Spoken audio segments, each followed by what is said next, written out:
This episode of Profiles in Risk is sponsored by IA Path, unlocking your adjusting superpowers. Go to iapath.com. This is Profiles in Risk.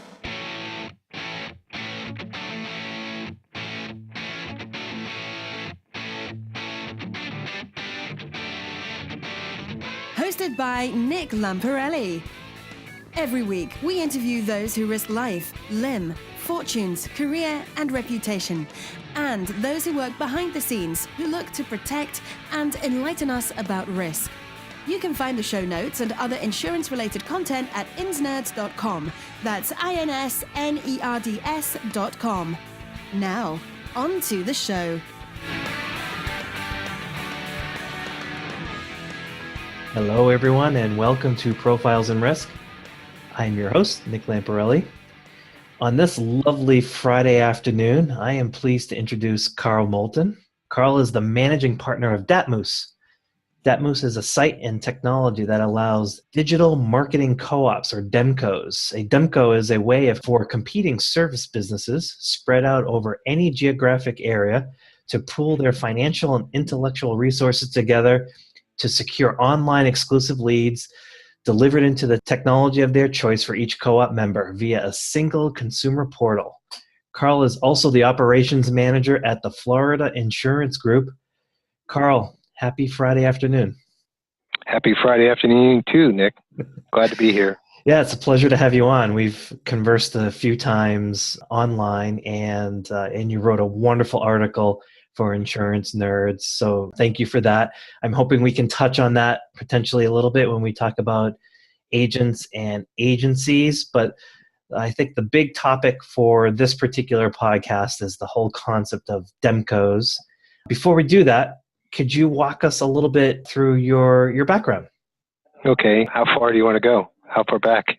Let's walk through how you were educated, and then how you got into insurance, and then how you got to this stage of your career.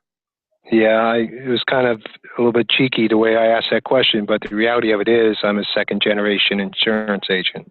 As you know, I sent you that article about my father. He owned the first insurance agency in Cocoa Beach, Florida, way back when during the space race was going on.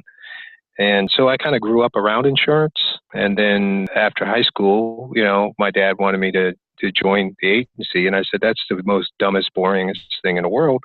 And I turned around and I joined the Navy. After that, education-wise, after my first tour of duty, I went to the University of Florida, got a degree in business, and stayed in the reserves and ended up working for Nationwide Insurance there in Gainesville, the regional office known as Gulfro back then.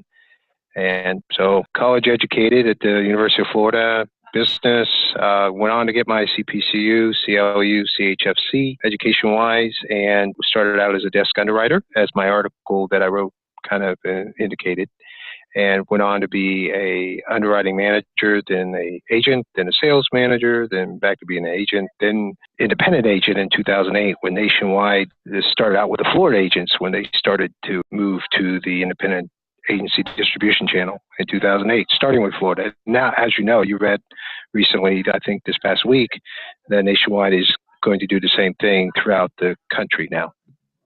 So that's my background. Yeah, I did read that. So it's wide and varied. You got insurance in your DNA, so to speak. So you know a lot about it. And so you've created this concept of, or you're extending this concept, I don't know, you can clarify, of a DMCO, a digital marketing co-op. So I gave a description of it, and before I hit the record button, you and I talked a little bit about it, and it's a completely new concept for me. And I think for those that are on the agency side, for those that are concerned or responsible for prospecting, generating leads, kind of handling that, could you walk us through how do agents generally get their leads, and why is the concept of a DMCO innovative when it comes to how insurance agents would try to generate new business? Okay, that's a good question. So co-op, the whole concept of co-op is nothing new. When I had my agency over in Brevard County, the group of our agents and the gentleman I work with now, Lee Rogers, for Lee Rogers Agency, both of us were captives with Nationwide. Back in the day, in the 90s, the group of us would team together and we'd get a double truck Yellow Page ad. Why? Because we wanted to be in front of the phone book. We wanted to first crack at the prospective clients who didn't know us from Adam, right? They just knew Nationwide. So it's the branding of Nationwide, and the group of us could afford together to get that double truck ad. So it's all about affordability and getting found, right? So the concept of Ademco is nothing more than the digital marketing application of a very old concept for any service industry, for that matter. So I had created and had built the technology that allows DMCOs to exist where they haven't existed before. So that's the most simplest explanation. So the application being that in the old days, we'd buy leads from leads vendors and they'd print out and send you a bunch of index cards and you make the phone call or whatever. So leads vendors were kind of clunky. And as it became digital, they started to, sure, they'll give you a lead, but they give it to other leads vendors who sell it to 5 or 6 agents, and they themselves sell it to 5 or 6 agents, and then it becomes very counterproductive and very annoying for prospective clients, to get continually barraged by sales calls. And even today, as we speak, there's no such thing as a truly exclusive lead. And let me explain. Even the ones that they do the live phone transfers, the leads vendor is collecting that information first. And they understand that the agent's closing ratio at best is 20%. That's at best. So they're going to go ahead and after the phone, they're going to collect all the information, transfer the person over to ABC agency. And ABC agency is going to give it the best shot, and they may or may not sell it. But guess what? Now the headaches begin for the prospective client, and then the agents who are buying that lead, now the headaches begin for them too. So is that because they're going to get barraged? Oh, yeah. Yeah, absolutely. The agents aren't so much going to get barraged. So they are the barrageurs, so to speak. And they're spending $15, $20 a lead, and they're beating their head up against the wall because, A, they're going to get a voicemail, right? The ones that aren't part of the live phone transfers, so they're always going to get a voicemail. It's just a waste of time. It's just a total waste of time for the agents and a total annoyance for the prospect that you're trying to sell to.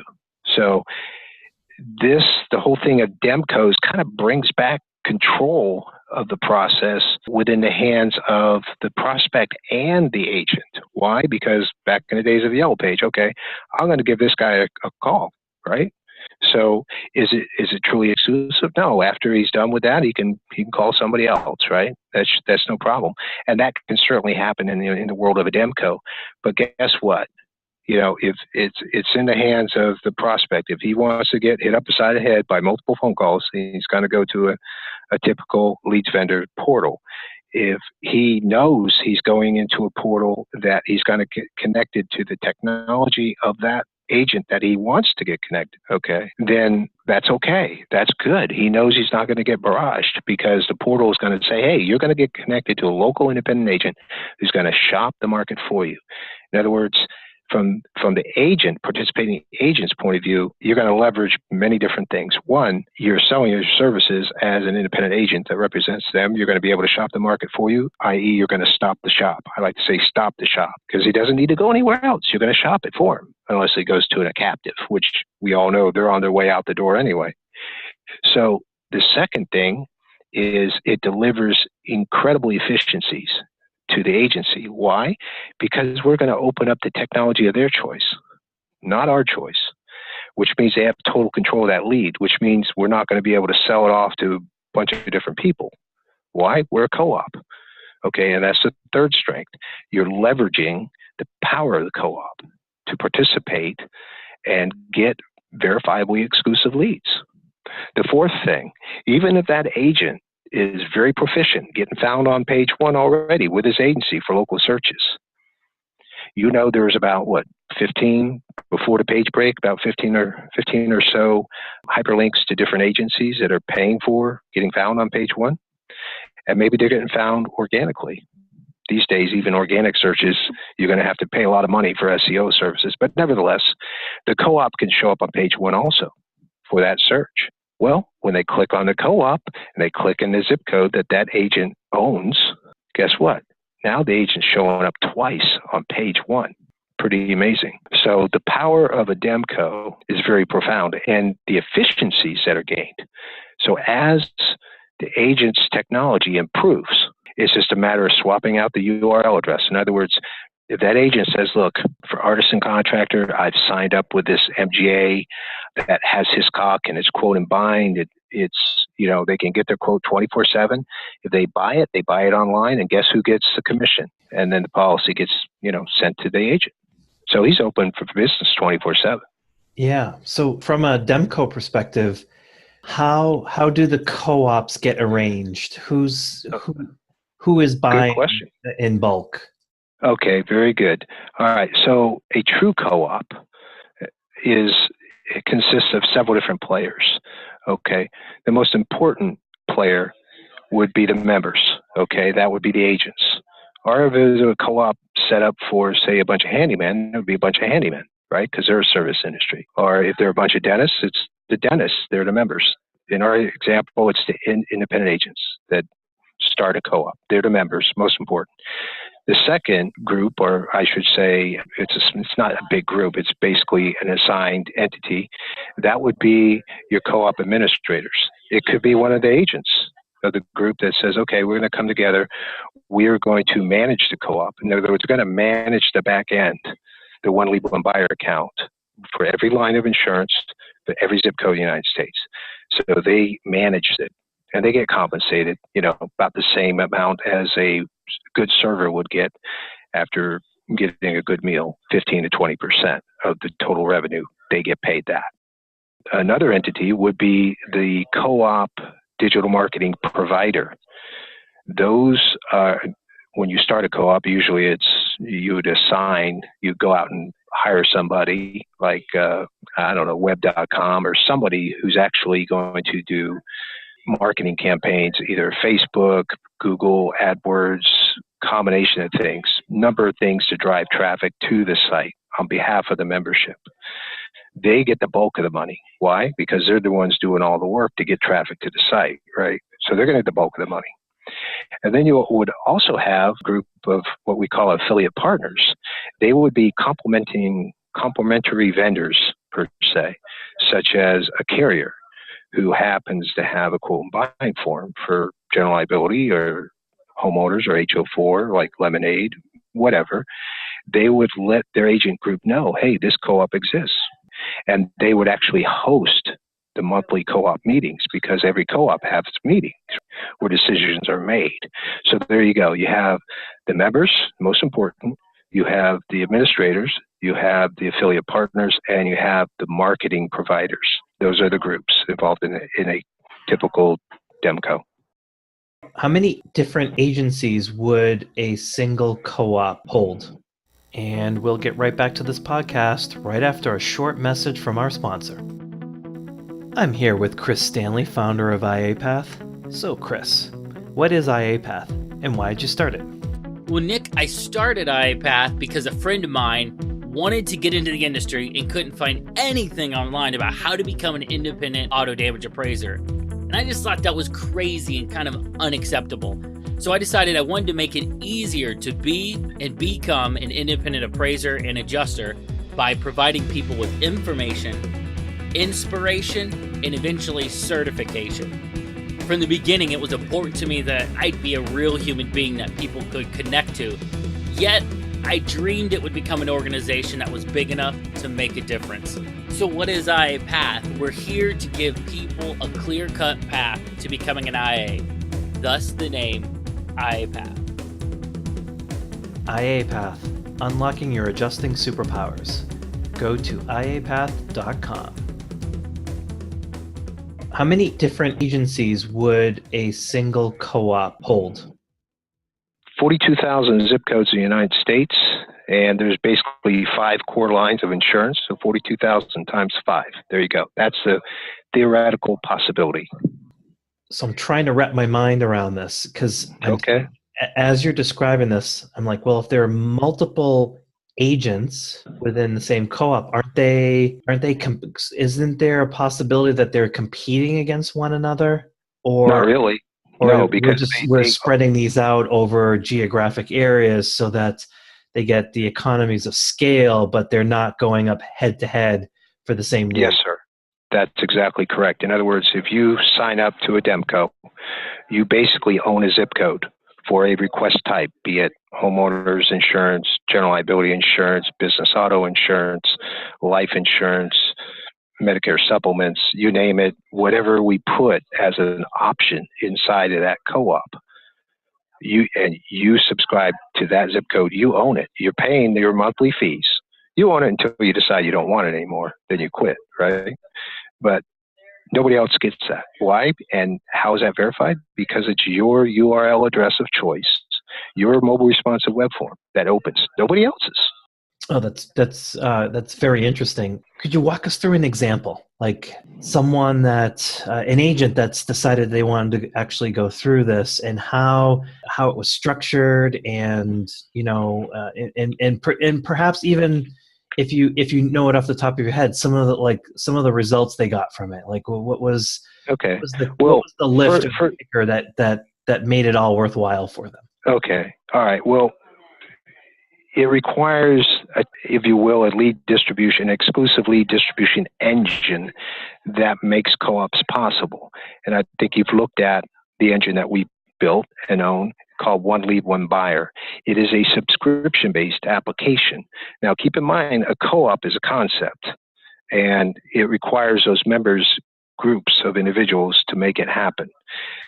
That doesn't mean that engine can't be used by a franchise owner or some kind of hybrid of a typical co-op where you might have an affiliate partner who actually runs everything as far as takes care of the lead acquisition of leads, the co-op provider, digital marketing provider, and affiliate partner could be one and the same. So walking you through it, we actually, as an agency, because my employer, Lee Rogers, owns FloridaInsurance.com. We put a One Lead, One Buyer account inside that website for that very purpose, because we want to be able to add outside producers and to be able to pull the resources together to where it opens up their web forms, not our web forms, their web forms. Okay. But ultimately, if once sold, it gets downloaded into our shared client management system, if you will. So yes, co-ops is the main subject here, but a One Lead, One Buyer subscription, it's a subscription base. So anybody can start a co-op, or anybody could subscribe to the One Lead, One Buyer application. And just so you know, it's the number one, LEAD, the number one, BUYER.com. $100 a month. You can subscribe to the application, and you could use it for your franchise. You could use it to, hey, maybe you got some good friends that are dentists. You can run a co-op for them. Just go out and grab a pretty nifty domain name that you want. You could use it as a hybrid, if you will. It doesn't have to be a pure co-op. Does that make sense? It does. Are there any additional costs? I'm putting myself in the shoes of an agent. Okay. Now, I want to generate leads. This sounds very interesting. Sounds superior to, traditional lead generation opportunities. So, what does an agent do? How do they reach out? And what are the costs and steps in order for them to start to participate? Okay. Well, if they want to start their own, then they dictate the terms. It's $100, and then whatever they feel they need to do to whatever CRM they want to use, whatever web forms they want to use, probably those provided by their multi-raters. That's all outside of it. So however they want to get it set up, but they do know they want to, let's say they have 20 offices spread out in the greater Ohio area, and they want everybody to be able to participate in a fair way. In other words, Agent A owns 10 zip codes in his area. Agent B owns 10s around their areas. And subsequently, they set the price. All right, you're going to dump in $500 a month. And they will do so willingly. Why? Because they know if they're spending their own effort, own time, either radio, billboards, whatever, or AdWords, to drive traffic to the site, they know it is their web form that's going to open up, not their fellow agent that's 20 miles away. So you can dictate the terms yourself. In a pure co-op situation, it is the co-op, once it's established, that dictates the terms. In other words, how much are you going to be charged a month? You quit anytime you want, but how much you want to pay? Going rate was, let's say, reasonable rate is $100 a month per line per zip code. Okay. So the co-op administrator, as I said, because they're bringing the meal to the table, they're going to collect and run the co-op, and they're going to retain 15 to 20% of that $100. So let's say $20. Then they're going to, but let's say it's a true co-op and it's ABC Multi-Rater that brought the member to the dance by letting the member know that this co-op exists. Well, they're going to get 10%, let's say. All right, that's the terms of the agreement. So now they're going to hire ABC Digital Marketing Company to drive traffic to the site. They're going to turn that to 70% of the proceeds over to ABC Digital Marketing Company. And guess what? If they don't do a good job, they get fired. They hire somebody else. But it's the co-op that dictates the terms of how it gets started and how it gets run. If you're going to use the one lead, one buyer application for a pure co-op, it's a co-op that dictates the terms. And it can be, as I mentioned, a hybrid if you wanted to, or it can be a franchise website if you want to. And it doesn't have to be just insurance. It could be for anybody. So if I was a local personal lines agent and I wanted to join a co-op, how do I find the right co-op to participate? Yeah, one has to be built. And I'm glad you brought that up, Nick, because we actually don't have a functioning co-op right now. I made a couple attempts on my own to pull a couple up because we own some pretty good domain names, but we haven't had any support. And that's what I found out. You really do need a lot of support and to get the word out and to get agents educated and get agents to sign up.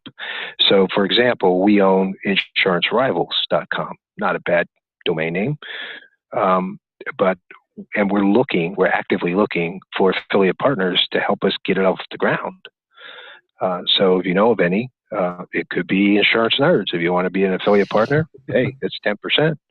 But we have to get the membership educated and off the ground because it is a new concept. Just understand that the technology is there, and when we're facing the onslaught of the direct writers and the insurtechs, we know that. And thank God, Trusted Choice is trying to do something about it. I'm happy. I'm glad. I'm all in. Okay. But keep in mind, Trusted Choice is, at the end of the day, it's one portal. And they're helping and educating agents to get on board. And I know that's one of the other questions. We'll talk about that later. To do the right thing just to get traffic to their own website. Okay. But imagine, if you will, if DMCOs begin to proliferate, especially as quote and buying technology becomes commonplace, we're going to wipe them off the face of the earth, the insurtechs, because consumers will get everything they want. They'll get the speed and convenience of the web. They'll be able to buy and get service online 24/7. At the same time, they can pick up that phone during our regular business hours and have their questions answered by someone who actually gives a damn, which is a local agent who wrote that policy through his quote and bind web form on a Saturday night, right? Exactly. So before we transition over to some of the other questions that I had for you, this is a new concept for me. So I want you to try to summarize this so that we can appropriately capture what this is and the benefits of it. And I think it might be helpful. You just brought up, the interesting concept of, the direct writers and how aggressively they're going after business, how aggressively they're going after search results. So walk us through what, for an agent that's out there, what options do they have to prospect inexpensively and generate leads so that they can generate business? Walk us through the different options, and then fit Ademco into how you know the pros and cons or the trade-offs between the different options, so that we can neatly summarize it. Because I'm still trying to put my head around what this means for the industry. Yes, sir. Okay, so why should someone consider joining Ademco, I guess? And the simple answer is, if an agency is looking to replace a leads vendor as another source for true, and I do mean true, exclusive leads, delivered into the technology of their choice, not mine, then joining Ademco is a good fit. But you mentioned, what else should they be doing? Okay. The agent needs to make sure that they are doing the right thing inside their own agency website to get found, that they're spending the money that they need to spend to get found on page one for local searches. They need to make sure they have the right technology that consumers expect to interact with. And we all know that the younger the individual, the more instant gratification they expect. In other words, they expect to get a quote, they expect to get service, they expect to be able to buy online. Quote and buying is rolling out. Payment portals are available. Integration with your client management system is there. The other thing that they need to be doing, the website should be integrated with your client management system so they can download and issue their own certificates. The technology is there. The other thing should be automated email marketing. Okay. And all those are wonderful things that an existing agent needs to be doing before they even think about joining a co-op. Okay. Or starting a co-op. All right. But that said, what about the new agent just coming in? Gone are the days of handing them a phone book and saying, get at it. That ain't going to work. And leads vendors are an extremely expensive and frustrating experience for a new agent. So they need to either create a co-op themselves, in that group of agents, maybe a group of brand new agents that just joined SIAA or just joined ABC company. They need to get their own co-op going, leveraging the technology that is available to them, the most advanced technology. So I hope that answered that question. I don't know. It does. And I think it kind of segues to my next question, which is, what is the future of the agent? It's complicated, right? I feel really bad for a new agent. I guess I'm starting to see the advantages of Ademco, because okay, I'm going to try to empathize with a new agent or a new producer that's coming in, and how hard that is. Like you said, the phone book's not going to work. And so how do you reach people? It just seems as though the future of the agency system is going to be highly digital.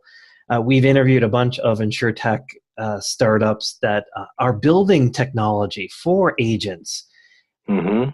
I just see that endemic in the whole process. Like you said, the customer can do all of their business 24/7, and then during work hours they can actually call someone. I bet there's technology that even off work hours they can call someone. How do you see an agency in the way that they operate? How do you see them operating 5 or 10 years from now? Okay. Let me answer one question before I answer that question. Sure. And we kind of started getting into it. What can an agent start doing today to prepare themselves for the change that's coming? Okay. And I'm going to get to the new agent as well, but I want to drive home this point. Number one, you need to start working on your business, not in your business. In other words, don't get caught up as the operations manager or the agency principal, don't get so caught up with just day to day. Okay, you got to step back and take a high from the mountaintop view of your workflow, and what automation, what technology do you currently have that is capable of being integrated together from a brand new prospect or an existing prospect to recapturing a prospect. There's technologies there already, many of which, and I won't mention vendors, but many of these vendors already have it wrapped up nice and neat. Many of the other vendors are really good at one thing, but the saving grace is they integrate well with maybe somebody else's multi-rater or somebody else's automated email marketing. So work on the business, not in the business. Well, yes, you still got to work in the business, or else you're going to lose touch of what's going on, but you got to work on it too. And it begins by taking a look at the systems and technology you currently have and making sure you map out the workflow from one system to another that fits the life cycle of your client and meets the client's expectations. Okay, you got to do that. So, yeah, that sounds like a situation where if you have a bad business, generating more leads just going to make it worse. Yeah, you're going to get overwhelmed. Yeah. So you got to make sure you map that out. And I'll give a plug to a gentleman. I don't think he remembers me, but I met him before. But he's a great advocate for integrating technology into agencies. And I think you've had him and spoke to him before through Insurance Nerds. Steve Anderson, very good at that. But it's something that the agency principal can do. You can hire Steve to do it for you, or you can buy some of his books. But that's something that has to happen if the current agents are going to survive. Now, getting into a brand new agent, do your homework first. Hey, it's very basic. Can you handle rejection? If you can't handle rejection, you don't want to be an insurance agent, right? Okay, so be mentally ready to do that. And just, if you will, like the old movie, you got to have the right stuff. Yeah. All right. You got to like people. You got to be able to empathize with them, right? That would be helpful if you want to be in insurance, right? Yeah, very helpful if you want to be an insurance agent. Now, I played both sides of the fence. I was on the dark side of the force and the right side of the force, if you will. But so I understand there's different roles, but as an agent, you got to love people, and you got to be able to empathize, not sympathize, and you got to be able to be a problem solver, and you have to be their advocate. If that's not in your nature, don't get into the business. Once you decide you're going to get into business, you go out and get your licenses, and you start doing your homework, starting with what I just said. You haven't sold your first policy yet. You haven't invested all this money yet. Make sure you got the right systems in place to compete in the digital market world, right? Thank God. I mean, DMCOs will now exist. Now, they exist. They don't exist now, but the mechanisms in place are there now. And once combined with the quote and bind technology of the carriers, that's the other thing. That new agent needs to make sure that the carriers are easy to work with, right? Not only are they financially strong, they have a good claims reputation, but what raters are they on? Are they working towards quote and bind technology? Yes or no? These are the things, those hard, you got to get the answers to those questions before you jump into the pool of sharks.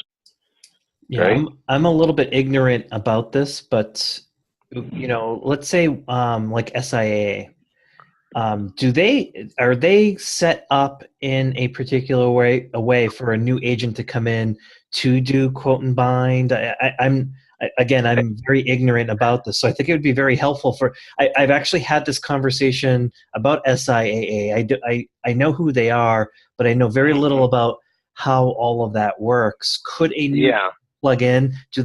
Are they set up to handle a lot of this?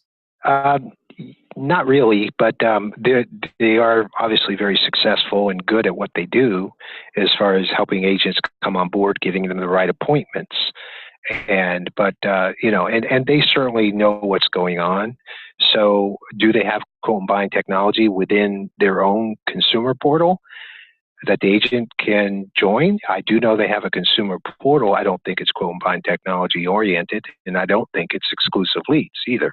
I think it's what other partnerships that are out there that show up on that top 20 agency partnership group, which I'm sure you've looked at from time to time. SIAA is way out in front of everybody else. All right. But, other groups like Brightway or We Insure, that's really strong here in the Florida area. You go into the consumer portal, you can put in your quote information, but then you got to choose an agent. But begrudgingly, the members of Brightway and We Insure, they got to throw their money in, but they don't know who they're going to choose, right? I guess that's what makes Ademco superior is, hey, if they are looking for a quote for the line and the zip code that you own, and it's your technology that opens, not We Insures, not Brightway, not SIAAs. It's your technology. Mm-hmm. Mm-hmm. All right.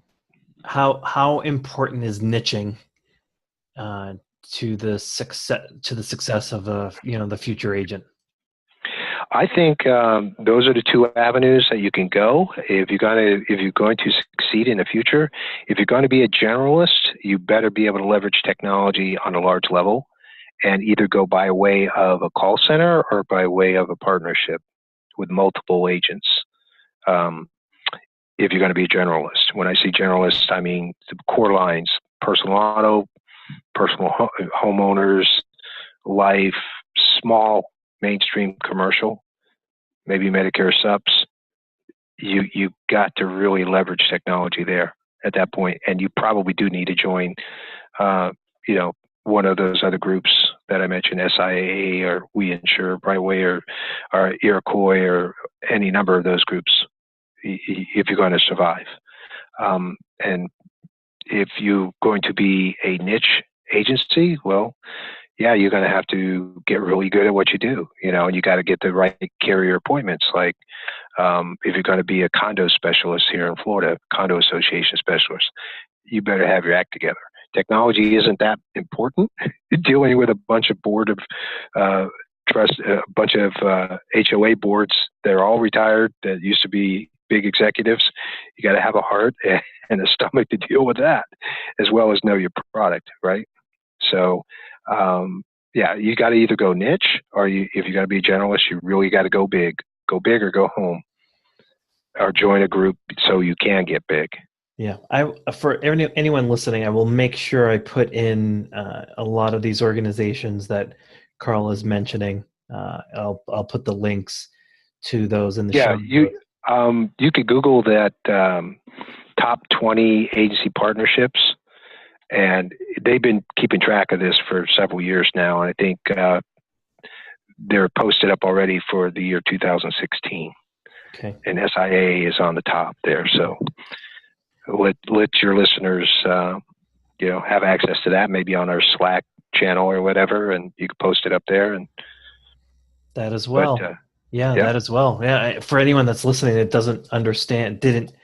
don't know about the Slack channel, Insurance Nerds has a Slack channel. I'll put the link up for that as well. Come join us. We have some good conversations over there as well. The new way to converse with one another. Carl, I'd like to learn a little bit more about you personally. You're a listener of the podcast, so I do this to try to have the listeners know who you are a little bit beyond just that you like insurance. Let's see what else that you like. I started asking this new question just recently, but when you aren't dealing with insurance, when you aren't on the Insurance Nerds Slack channel or writing articles for Insurance Nerds, when you aren't working, what do you like to do? Not working? What's that? No. Well, I've recently remarried, so I love spending time with my bride. We like to go to outdoor festivals this time of year in Florida. It's wonderful. In about another 2 months, it will be horrible unless we're going to the beach. I do like the game of golf. Grew up on a golf course, so I like the game of golf. I'm hoping one day to go back to what I did about 2 years ago, I was a competitive Brazilian jiu-jitsu player. I love jiu-jitsu. Really? Interesting. Yeah. And I love to watch college football, of course, the Gators, and I like pro football too, more college than pro. But The New England Patriots? I go with my favorite quarterback, Kirk Cousins, wherever he's going to play. That's my pastor, the church that I go to, Discovery Church in Orlando. His name is Don Cousins. He's Kirk's dad. So now I just go with the players. I've always gone with the players. When Tebow was playing for Denver, whatever player I like, whatever team they're playing on, that's who I root for. Yep. Pretty much. You're a Vikings fan this year. Yeah, I'm a Vikings fan this year. Yes, sir. Got it. Okay. What tools or techniques do you use to stay organized and productive? Okay. Well, mostly, believe it or not, I use the client management system that we have. If I can say so, we use HawkSoft. The good, steady system, and Paul Hawkins and his team started out as agents, and it's a really easy system to use, and it's getting only better every day. So, but here's the core line. You may not want HawkSoft, you might want somebody else, and that's fine. But in order to stay on top of your game, if you're going to be management or above, you got to make sure that you're able to manage files that are for your employees, for your vendors, for as well as your carriers and your MGAs. Not just clients in your client management system. You got to have all those categories. And then, of course, my Outlook, my good old email on my phone and whatever, I'm able to keep up with the latest conversation that I had with you or anybody else. If it's in writing, it's in your file. Just like good customer service is good E&O prevention, good relations with employees and everybody else, vendors. That's how you keep track of it. You know what was said last. Yep. Kind of goes in line with one of your questions. I know. What books have you read? One of my favorite authors is Michael Gerber. He published the E-Myth, and it's been updated. And I think he published another book on that. But basically, it's all about the birth and the evolution of client management systems or CRMs. And if you don't have a good CRM, if you're just getting into the business, hey, use one of the very low price free ones out there that aren't exactly insurance related. Till you can afford one, then get an insurance related CRM. I've looked at Insightly. Google owns that. What is it? There's another one that uses Gmail. I forgot the name of it. Is it Prosperworks? No, somebody else. But there are a lot of startup CRMs that are cloud-based that if you're just starting out in insurance and you don't have any two nickels to rub together, and you need to save up for a good CRM, start out with one of those free ones if you're the only user. Yeah, would you consider, what's it, HubSpot? Would you consider that a CRM? I don't know enough about it to give you an opinion on it. Yeah, it's free. We are playing around with it now. I would just Google free CRMs and see what happens. But I don't need to tell these young people that. They already know. They're very smart. Carl, this has been educational. I honestly did not know much about DMCOs at all. You've given me a crash course. This may spur other people to research that and reach out to you. So if someone wanted to learn more about datMoose and or DMCOs, how would they reach you? Okay. Go to the marketing site for One Lead, One Buyer. That's the number one, LEAD, the number one, BUYER.com. And our contact information is there. And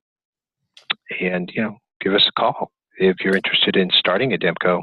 As I mentioned before, and I know this is kind of like a shameless plug, but we seriously are looking for someone to, on a corporate level, our vendor level, or nonprofit level, to help us get One Lead, One Buyer off the ground.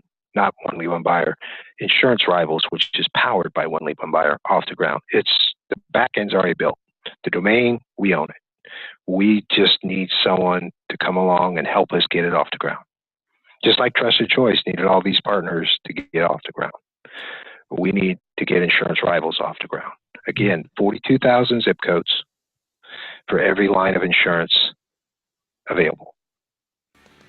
There you go. The audience heard it. Carl, Okay. Thanks again. Very appreciative. You're welcome back.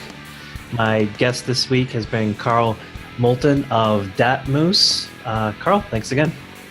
My pleasure, Nick. Thank you, everybody.